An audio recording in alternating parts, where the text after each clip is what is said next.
Merci de nous rester fidèles pour la suite de New World Forum. Nous allons évoquer l'évolution de la pandémie du Covid-19 au Togo dans le monde, cette fois-ci avec deux invités. Le docteur commandant Apelete Yao Agbobli est avec nous. Docteur, bonjour. Bonjour. Comment allez-vous? Très bien. Vous êtes médecin, donc directeur général du CHU Campus, Centre hospitalier universitaire Campus de Lomé. Tout à fait. Je suis le directeur général du CHU Campus. Et dans la riposte Covid, je suis en charge sur le plan administratif des sites de prise en charge. Avec vous, docteur Kokou Tossa. Docteur, bonjour. Bonjour, monsieur. Docteur Tossa, vous êtes responsable du Centre des opérations de santé publique. Effectivement, mais présentement, le Centre des opérations d'urgence de santé publique est en train d'intervenir au sein de la cellule sectorielle. Et au sein de cette cellule sectorielle, je suis en charge de la planification. Et qu'est-ce que vous faites en tant que responsable de ce centre des opérations de santé publique en temps normal? Oui, en temps normal et en temps d'urgence aussi. Ce centre facilite la coordination au ministère de la Santé, la coordination des opérations d'urgence. C'est-à-dire que ce centre met en place les conditions en termes d'information, en termes de ressources humaines, pour aider le ministre à mieux coordonner les opérations de réponse aux urgences. Mais ce centre, quand il n'y a pas d'urgence, s'active pour préparer la gestion que le ministère doit développer en développant les plans, les procédures et en mettant en réseau les ressources humaines. Alors, notre émission va se dérouler en deux phases. Une première partie avec vous, on va échanger sur le thème l'évolution de la maladie. Et la seconde phase sera ouverte aux téléspectateurs qui pourront vous poser des questions en direct à travers nos réseaux sociaux, nos comptes WhatsApp, Twitter et Facebook. Docteur commandant Agbobli, le Togo, votre pays, vient d'enregistrer un 10e décès pour 145 cas confirmés.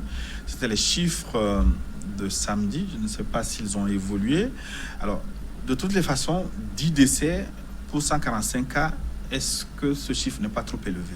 Docteur Agbobli. Oui, merci pour la question. 10 décès pour 153 cas. C'est 153 cas exactement. Donc, oui. Ce chiffre est relativement élevé. Mais il faut nuancer, parce qu'il y a des facteurs explicatifs. Si l'on compare avec des pays de la sous-région, au Bénin, par exemple, ils sont à 2 décès pour 319 cas. Vous prenez le Burkina Faso, où ils sont à 48 décès pour 748 cas. Le Ghana à côté est à 22 décès pour 4263 cas. Et nous autres, nous sommes à 10 décès pour 153 cas. C'est vrai, il est relativement élevé, mais les éléments d'explication sont ceux-ci. C'est d'abord le retard à la recherche de soins. La plupart de ces patients qui décèdent, la plupart étaient arrivés en retard pour se faire prendre en charge. Et le second élément, c'est que ces décès sont liés à des complications dues au fait que nous avons retrouvé chez ces patients décédés des éléments de comorbidité. Ils avaient déjà d'autres maladies qui les ont fragilisés et la maladie au nouveau coronavirus n'a fait que parachever malheureusement. Donc, c'est les éléments qui pouvaient expliquer ce taux relativement élevé de décès. Et ceci nous amène justement à déjà anticiper en encourageant à la recherche le plus précocement possible des soins dès lors que quelqu'un est contaminé. Alors, 10 cas sur 10 décès sur 153 cas, cela fait approximativement un taux de létalité de 7%. Alors, docteur Tossa, dans la sous-région, c'est un des taux les plus élevés. Effectivement, le docteur Agbobli l'a déjà dit, il a fait un répertoire de la situation dans plusieurs pays de la sous-région où le taux de létalité au Togo manifestement semble être plus élevé, oui. Et c'est un élément que nous prenons en compte pour améliorer les facteurs de prise en charge et les facteurs de demande de soins qu'il a évoqués. Et je pense aussi que on peut se dire que s'il n'y a pas beaucoup de décès à l'hôpital, c'est qu'il y en a en communauté. Et donc, il faut voir aussi ailleurs, si on n'a que 2 décès sur un nombre élevé de cas, et s'il n'y a pas de décès en communauté. Et nous savons aussi qu'ici, au Togo, nous faisons un grand effort pour que quand même les cas soient retrouvés et qu'on puisse les prendre en charge. Donc, vous voulez insinuer que les chiffres du Togo sont plus transparents ou sont plus conformes à la réalité? Je fais une analyse logique, s'il vous plaît. Quand vous voyez la moyenne sur le plan africain, par exemple, le taux de létalité tourne autour de 3%. Ou bien, est-ce que vous avez un nombre de cas plus élevé qui, pour le moment, ne semble pas bien détecté? L'approche au Togo consiste à dépister le plus tôt possible et dès lors que le diagnostic est posé, c'est d'isoler et de soigner. Voilà la démarche du Togo. Et tous ceux-là qui sont testés positifs, il n'y a personne qui reste à la maison. Dès lors que le diagnostic est posé, on fait la catégorisation. À quelle catégorie appartient ce sujet testé positif? Est-ce qu'il présente des manifestations qui nécessitent des soins en milieu hospitalier? Auquel cas, on l'hospitalise. S'il ne présente pas de manifestations qui justifient de soins, il y a des sites d'isolement, notamment l'hôtel Edaoba à Lomé, où les sujets testés positifs qui ne présentent pas de manifestations cliniques, qui sont asymptomatiques, sont hospitalisés. Donc, la stratégie togolaise qui marche pour le moment est celle-là. Faire tout, dès lors que le cas est identifié, de rechercher efficacement et activement les contacts. C'est justement un élément également très important dans la riposte et dans la stratégie du Togo. Mais est-ce qu'il n'y a pas visiblement des cas non identifiés, puisqu'il n'est pas procédé à un dépistage de masse? Sûrement que certains cas, peut-être asymptomatiques, ou d'autres qui ont des maladies, passent à travers les mailles du filet.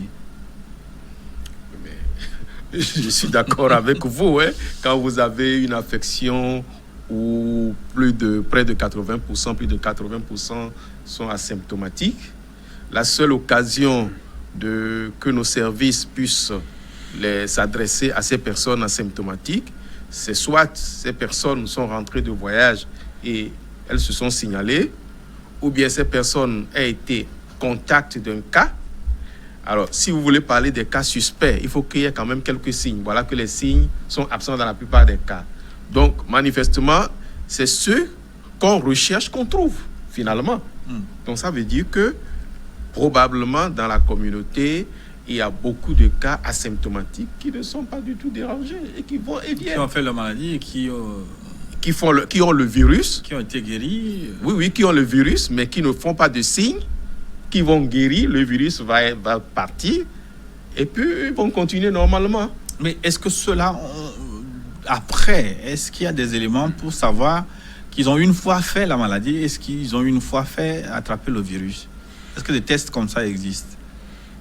Oui, il y a des tests sérologiques qui permettent de pouvoir faire ce diagnostic et dire un tel a été en contact avec le virus. Mais actuellement, ce qui est fait au Togo, c'est la recherche d'une partie du virus. La PCR, c'est le test qui est fait pour poser le diagnostic et rechercher les sujets actifs. Et le test qui est effectué, c'est une parenthèse que j'ouvre. Est-ce que c'est pour détecter la présence du virus ou la présence d'anticorps fabriqués à la suite de l'introduction du virus dans le corps? La PCR détecte la présence du virus, donc une partie du virus. Ce n'est pas l'anticorps que ce test...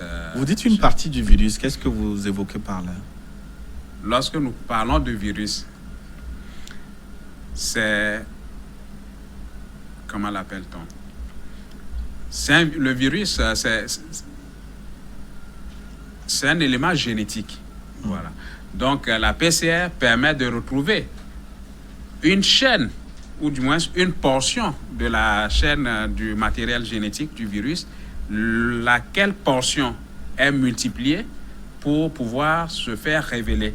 Donc, c'est la technique d'amplification de la petite portion du virus qui consiste en la technique de PCR.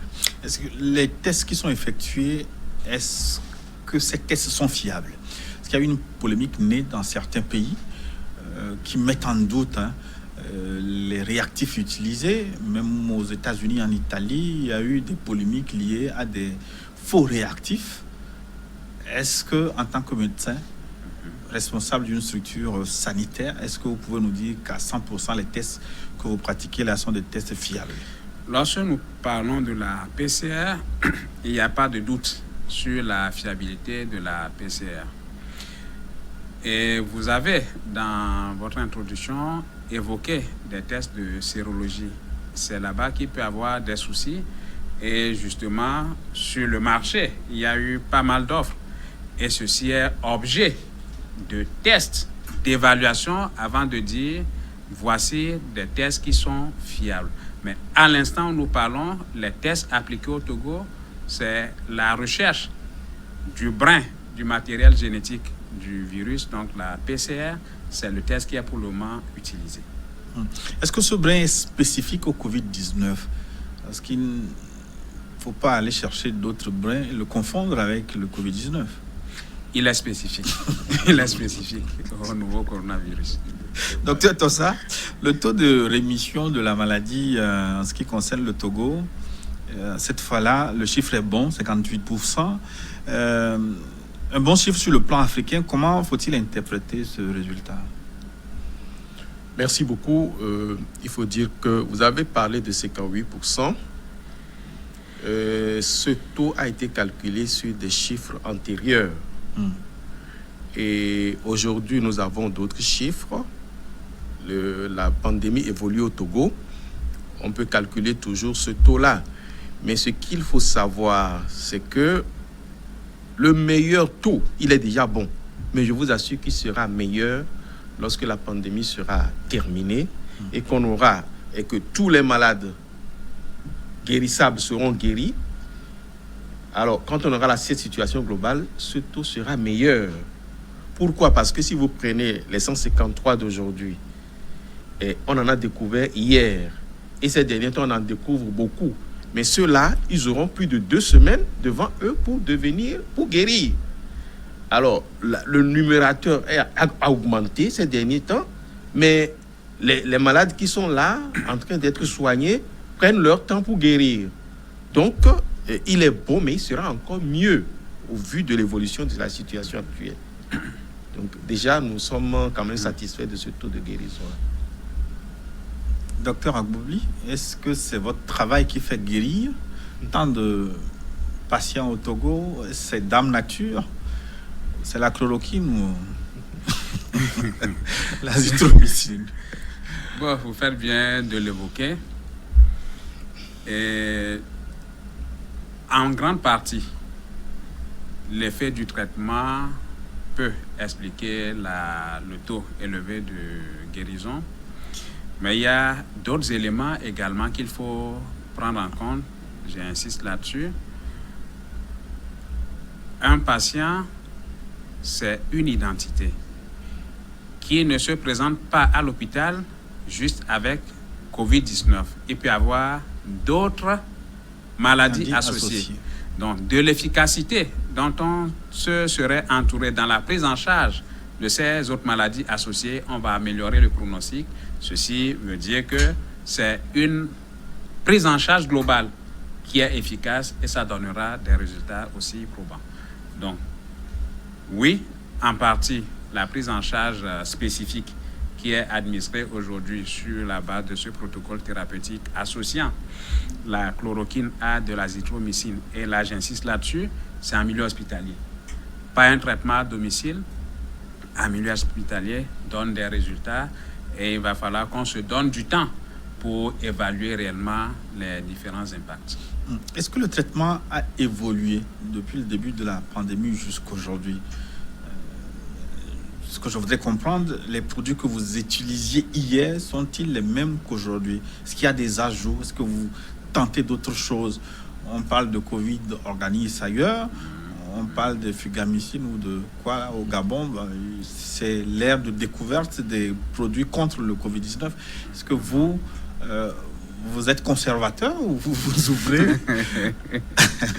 à ces nouveaux produits découverts je ne pense pas que nous bougeons selon la direction du vent, systématiquement. Non. Il y a pour le moment un traitement qui est mis en œuvre. Le protocole associant la chloroquine à de la zithromycine. Il faut qu'on se donne le temps de l'évaluer. Il faut qu'on se donne le temps de l'évaluer et d'avoir des éléments factuels d'appréciation. Mais sauter d'emblée sur les autres traitements. Je vous dis aujourd'hui, il n'y a pas encore un traitement avéré, retenu. C'est un peu partout des traitements empiriques. Il ne faut pas se cacher le mot. C'est des traitements empiriques pour le moment. Donc, contentons-nous d'avoir l'effet et l'impact de la chloroquine et de la zithromycine qui est retenu ici, plutôt que de faire de la divagation. Est-ce qu'on peut parler de divagation? Parce que même s'il s'agit de traitements empiriques, certains traitements ont fait leur preuve à Madagascar, par exemple, où on enregistre 0 décès jusqu'à présent. Ça veut dire que leur histoire, d'une manière ou d'une autre, ça fonctionne, non, docteur Tossa? Oui. Je préfère prendre Covid organisme avec 0 décès plutôt que chloroquine avec 10 décès. Bon, de toutes les façons, c'est vrai que plusieurs protocoles sont en cours d'essai, justement, aujourd'hui. Tout est en cours d'essai. Rien n'est encore totalement prouvé. Même le sérum convalescent en perfusion, tout ça là est à l'essai. Et c'est pour ça qu'on peut parler d'empirique, parce que ce n'est pas totalement établi, les recherches ne sont pas concluantes. Mais on est sur le chemin du pragmatisme. Quand ça marche et quand ça ne fait pas trop de mal, on l'utilise. Je pense que c'est dans cette vision-là qu'au Togo aussi, nous avons adopté l'hydroxychloroquine et la zithromycine. Mais il faut aller, je crois qu'il faut aller prudemment. Il ne faut pas changer toutes les semaines. Mais est-ce qu'on ne nous cache pas quelque chose derrière cette maladie? Sur l'affaire de l'hydroxychloroquine, par exemple, j'ai écouté Didier Raoult s'étonner de la polémique sur les effets secondaires de ce médicament. Il estime que c'est le 2e médicament le plus prescrit au monde et que c'est subitement avec la pandémie du Covid-19 quand vous avez découvert des effets secondaires à cette maladie. Alors, qu'est-ce qui se passe, docteur Agobli, sans détour? Est-ce qu'il n'y a pas des histoires floues derrière cette affaire?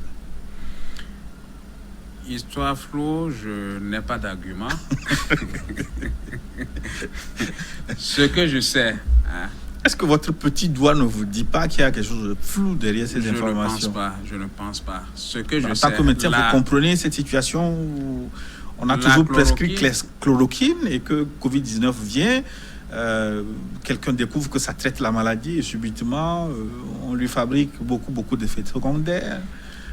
Bon, ce qui est intéressant, c'est que la chloroquine, c'est déjà une vieille molécule connue de nous et que nous avons utilisée dans le traitement du paludisme dans le temps. Et partant de là, nous avons cet avantage que ce médicament existait déjà dans la Bible du médecin, qu'est le dictionnaire Vidal. Dans cette Bible du médecin, vous avez tout ce qui a comme effet secondaire, effet indésiré de médicaments. Mais si c'est maintenant qu'on découvre d'autres effets, là on peut parler de polémique. Mais si les effets identifiés correspondent à ceux que nous avons dans le Vidal, je ne pense pas que ce soit le cas. Une fabrication. Alors, est-ce que vous testez quand même ces molécules venues d'Afrique? Le Cameroun dit qu'il en a trouvé, Madagascar, le Gabon, le Bénin, etc. Est-ce que dans l'ombre, vous procédez à des tests? Parce que c'est le moment. Ce n'est pas quand il n'y aura plus de malades de Covid-19 que vous allez tester ces produits, docteur Tossa. Oui, vous avez évoqué ces Même le pays. Togo, il paraît que le Togo travaille aussi sur certaines plantes. Non, certainement, nous avons des chercheurs, aussi bien dans la médecine moderne que dans la médecine traditionnelle. C'est dans ce cadre que dans les autres pays aussi, il y a eu des découvertes. Mais c'est que ceux qui les ont découverts, ceux qui ont découvert ces produits aussi ont eu leur protocole de recherche et leur méthode de recherche. Seulement, il faut que ces méthodes soient probantes et que ces méthodes reçoivent l'assentiment, l'approbation des institutions spécialisées. C'est là où on en est maintenant, en Afrique. Mais ce n'est pas en Afrique seulement. La plupart des protocoles sont à l'essai, au niveau mondial aussi. Je parlais tantôt de la perfusion du sérum convalescent. Il y a aussi des antirétroviraux qui sont à l'essai. Tout cela est à l'essai. On n'a pas encore conclu. À quel stade de l'évolution de la pandémie sommes-nous? Je ne sais pas si vous pouvez faire des projections sur le monde, avant de revenir sur votre pays, le Togo. Est-ce que le pire est déjà passé? Est-ce que nous sommes toujours dans la phase ascendante? Bien. Pire est passé ou c'est encore devant nous? Je pense que c'est une question assez difficile. Ben, tout dépendra de nous. Tout dépendra du citoyen. Tout dépendra de nous, tout dépendra des chiffres. Parce que là, ce sont les chiffres qu'il faut interroger. Oui, il faut interroger les chiffres, mais qu'est-ce qui donne les chiffres? C'est l'humain. Le virus ne se balade pas tout seul. C'est le comportement de l'homme qui fera qu'il y aura cassure de la chaîne de transmission ou pas. Donc, tout dépendra de la discipline du citoyen. Si on est discipliné, on observe les mesures prescrites, je pense que nous pouvons dire que nous avons peut-être le pire derrière. Mais j'avoue également, il y a eu pas mal de projections qui ont été faites. D'aucuns disent, dans les semaines à venir, nous allons atteindre le pic. Tout ceci, c'est des projections.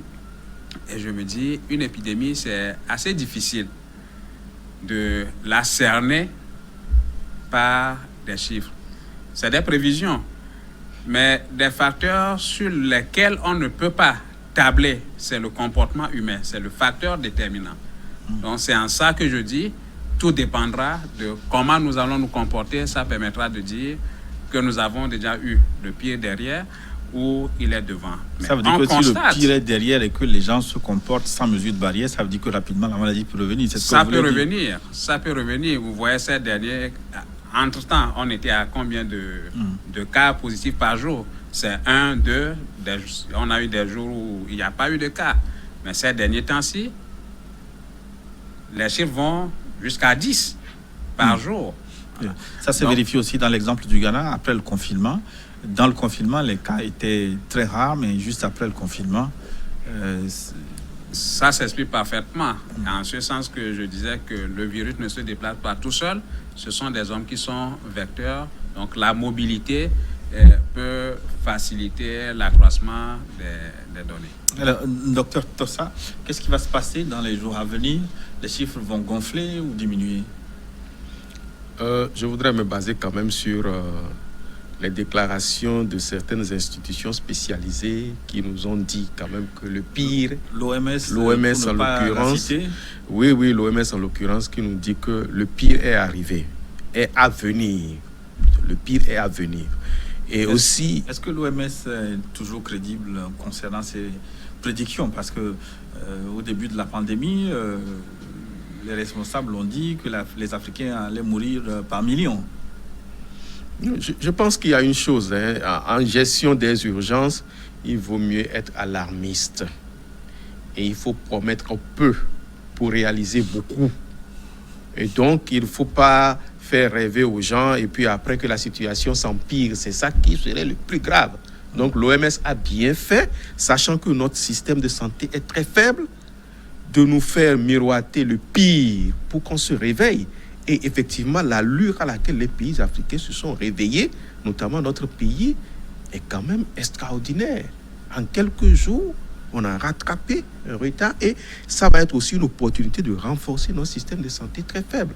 revenant à la question, nous pensons quand même que le pire est arrivé, même si le plus sérieux des projections en termes de sciences de gestion des épidémies n'a jamais été vérifié. Mais c'est qu'il faut prendre pour hypothèse la pire situation en espérant n'y jamais arriver. C'est ça le principe de gestion des urgences. Donc l'OMS qui parle de 2 à 3 semaines avec beaucoup de morts. Docteur, vous y croyez? Ce sont des mauvaises langues ou... Mauvaise langue ou pas, je ne saurais dire. Mais tout dépend du comportement. Tout est projection.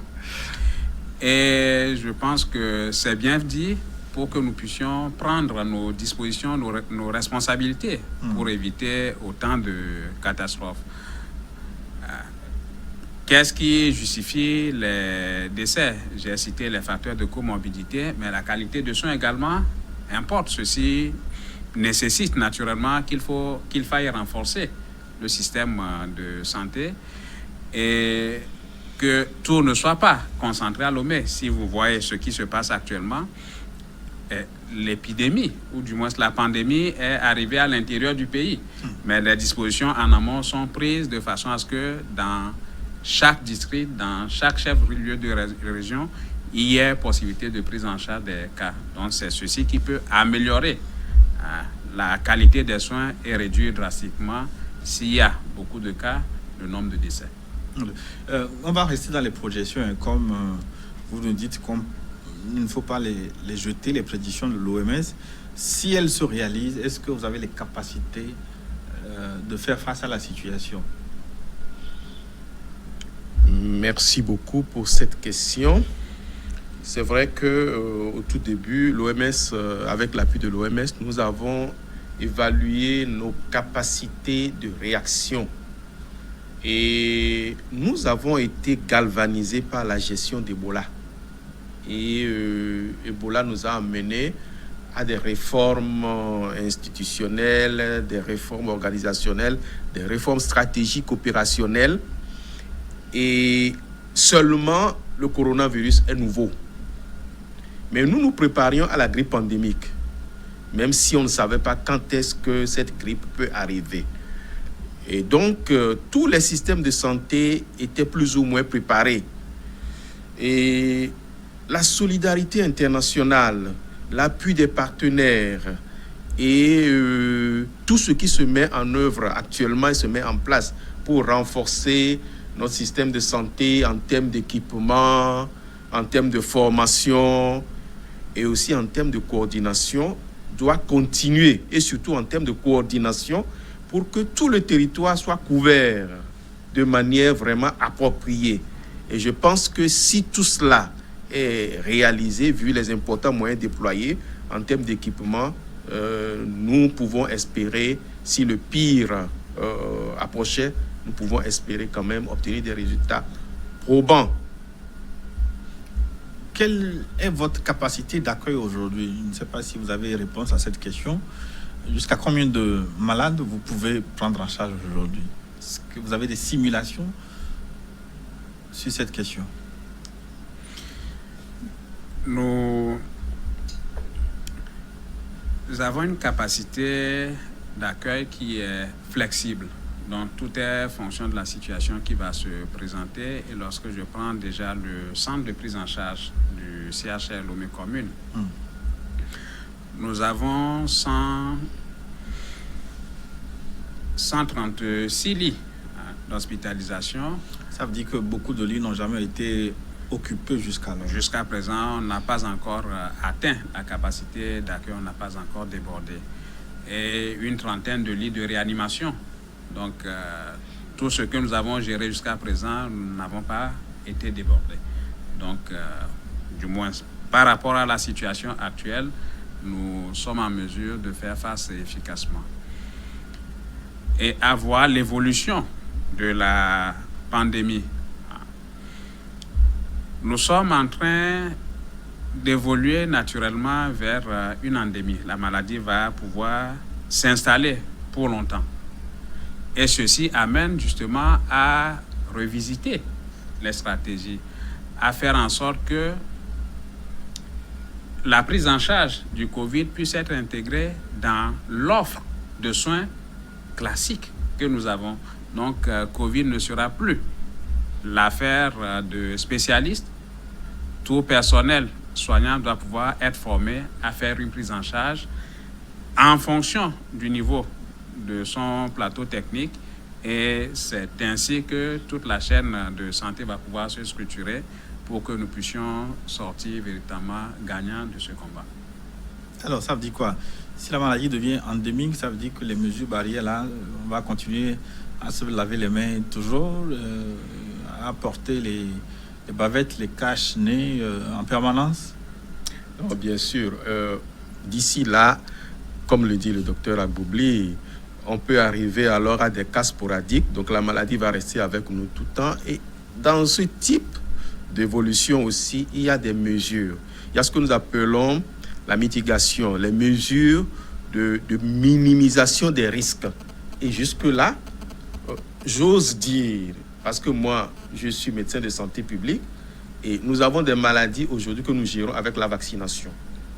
Et donc, de manière très objective, nous pouvons nous attendre aussi qu'à ce que jusque là-bas, le vaccin, même si ça fait objet de polémique dans notre pays, parce que ce ne sera pas le premier vaccin. Pas dans votre pays, sur le plan africain. Ok, ce ne sera pas le premier vaccin. Beaucoup d'encre et de salive. Justement, en tant que médecin de santé publique, épidémiologiste, une maladie qui évolue de manière sporadique et qui devient endémique, il faut un vaccin.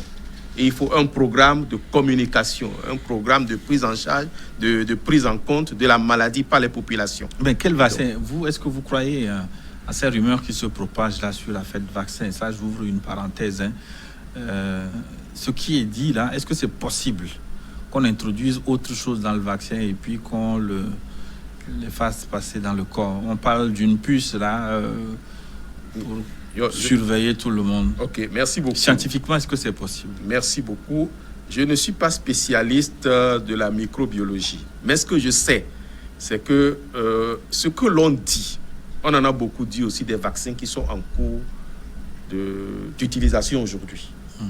Et on a même dit au Nigeria, il y a beaucoup de programmes de vaccination qui en ont pris un coup. La vaccination contre la poliomyélite, la vaccination contre la rougeole. Qui rendrait stérile à certains endroits. Justement, donc nous y sommes.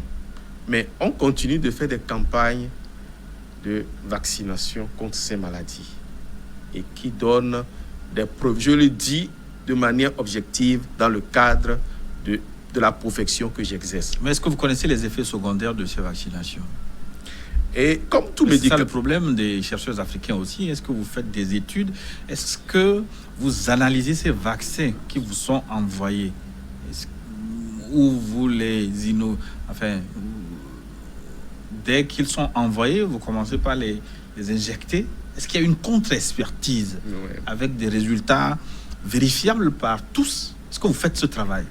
Merci. Classiquement, tout programme d'administration massive de drogue ou de vaccin doit être suivi d'un programme systématique de contrôle de qualité et d'un programme systématique de pharmacovigilance. Et notre pays s'y est engagé. Et il faut pas une question d'engagement, est-ce que vous le faites? Oui, justement, merci. Il faut s'engager. Il faut avoir une politique en ce sens avant d'aller de l'avant. Et donc, nous devons vraiment prendre soin de ces aspects-là, de contrôle de qualité et de pharmacovigilance. Votre conjugaison me fait peur. Là, vous êtes dans le futur simple. Non, nous avons un programme de contrôle de qualité au ministère de la Santé, un programme de pharmacovigilance au ministère de la Santé qui est fonctionnel. Donc, nous sommes dans l'activité. J'aurais préféré le président de l'indicatif au futur simple. Non, c'est des sujets sérieux. Et nous y sommes. Classique, nous y sommes, c'est notre rôle. Docteur Agboubli, cette affaire de vaccin. Je pense qu'au Togo, la procédure, tout médicament ou tout consommant médical qui doit rentrer sur le territoire fait l'objet d'évaluation en termes de qualité. Et avant d'avoir l'autorisation de mise sur le marché, il y a des tests de laboratoire qui sont réalisés. Même sur les vaccins? Bien sûr que oui. Est-ce que vous avez les moyens d'évaluer ces vaccins? Bien sûr. Celui qui a les moyens de valider le vaccin peut le fabriquer aussi. Hein? Pas systématiquement, mais ce que je sais, il y a un contrôle de qualité de tout médicament qui arrive aussi ici avant d'avoir l'autorisation de mise sur le marché. Donc il y a un travail sérieux qui est fait, je ne doute pas là-dessus. Et ceci, c'est justement pour la protection de la population. On ne peut pas, pour rien du tout, livrer nos citoyens. Donc voilà comment les choses se passent. Il y a un travail sérieux dans l'évaluation de la qualité avant d'autoriser que quelques médicaments que ce soit arrivent sur le territoire. Maintenant, pour le vaccin, le fameux vaccin Covid-19 qui n'existe pas mais qui mobilise toutes les attentions. Vous, si ça vient là, est-ce que vous allez vous faire vacciner, vous, avec vos enfants? Il paraît qu'il y a une puce là-dedans. Est-ce que ce sont des imaginations fertiles ou il peut y avoir un brin de vérité? Oui, brin, hein? Une partie de vérité dans ce qui se raconte. Les imaginations peuvent être fertiles, mais je ne pense pas, à mon humble avis, que l'on puisse développer des vaccins à viser de détruire. Pas détruire, forcément, mais on dit surveiller, conditionner. Je suis scientifique, mais mon approche ne m'amène pas à croire jusqu'à ce point. Conditionner, surveiller, je n'y crois pas. Alors, donc on va revenir à la situation du Togo. Vous semblez dire qu'il n'y a pas d'éléments pour se prononcer sur l'état de l'évolution de la pandémie dans votre pays. Mais apparemment, les pouvoirs publics semblent dire qu'il y a un léger mieux. Donc, du coup, on a allégé les mesures de restriction de mouvement, notamment les horaires du couvre-feu, qui vont désormais de 21h à 5h. On peut parler maintenant, non, docteur Tossa? Bien sûr, nous sommes là pour parler, nous en parlons. Non, je pense que le communiqué, si je me trompe, qui a rendu public cette mesure d'allègement, a fait état de la situation actuelle, des résultats des recherches qui ont été menées. Ouais. Et c'est sur la base donc d'éléments factuels que cette décision a été prise. Donc, s'il est nécessaire d'alléger, c'est pour des raisons épidémiologiques, des raisons économiques, des raisons sociales, et je pense que ça va dans l'intérêt de la population. Docteur Agobli? C'est bien dit. C'est sur la base d'éléments factuels et sur la base d'arguments de recherche que le gouvernement a pris les décisions. C'est bien, mais ce n'est pas une invite au relâchement des mesures qui sont éditées. Il faut que nous restions toujours vigilants, on garde le cap. Ça veut dire quoi? Les études ont été faites environ sur 3 semaines et le gouvernement estime qu'il y a une stabilisation, voire une légère baisse de la courbe en ce qui concerne la commune, enfin la ville de Lomé. Ça veut dire qu'on peut commencer par se réjouir que la situation s'améliore, tout en restant prudent, c'est votre langage, j'ai compris. Voilà. C'est une bonne chose qu'on puisse se dire que la pénétration communautaire du virus n'est pas aussi importante. Et c'est ce qui a justifié cette décision du gouvernement. Mais nous voyons un peu vers l'intérieur, il y a des situations où nous avons des cas sporadiques. Ça veut dire que le virus existe quand même dans la communauté. Et c'est quoi un cas sporadique? C'est-à-dire un cas sans contact avec un ancien malade? Justement, on n'a pas retrouvé de contact. Et vous avez des foyers qui sont bien localisés. Donc, nous avons de plus en plus ces situations. Donc, ceci pour nous dire que quand bien même les études ont prouvé que l'infestation de la communauté n'est pas aussi importante, il existe des poches où on peut avoir des surprises.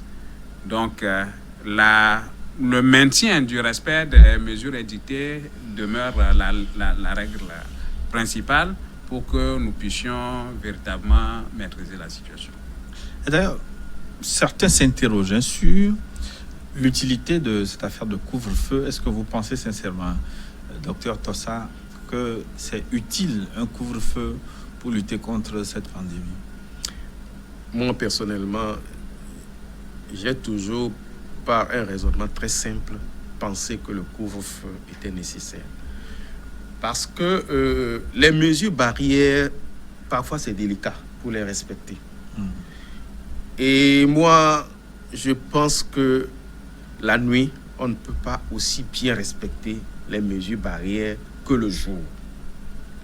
Et dans certains pays, les mesures de confinement ont été étendues aux heures ouvrables. Je pense que nous avons voulu éviter ça. Au moins, si le jour on nous laisse aller au travail, la nuit, il faut qu'on épargne les risques d'erreur et de dérapage et qu'on minimise la transmission du virus.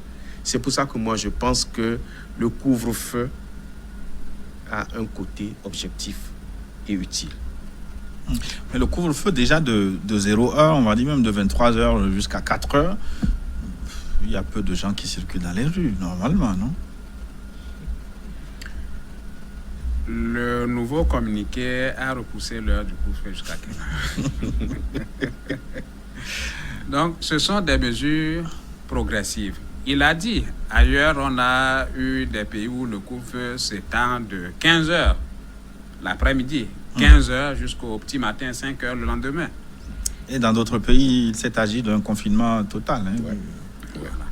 Donc, il n'y a pas de décision qui soit prise au hasard, c'est sur la base d'évaluation sur le plan sociologique, sur le plan économique, sur le plan santé publique. C'est tous ces arguments qu'on met dans la balance, qu'on choisit ce qui fait moins mal, mais qui soit utile et efficace.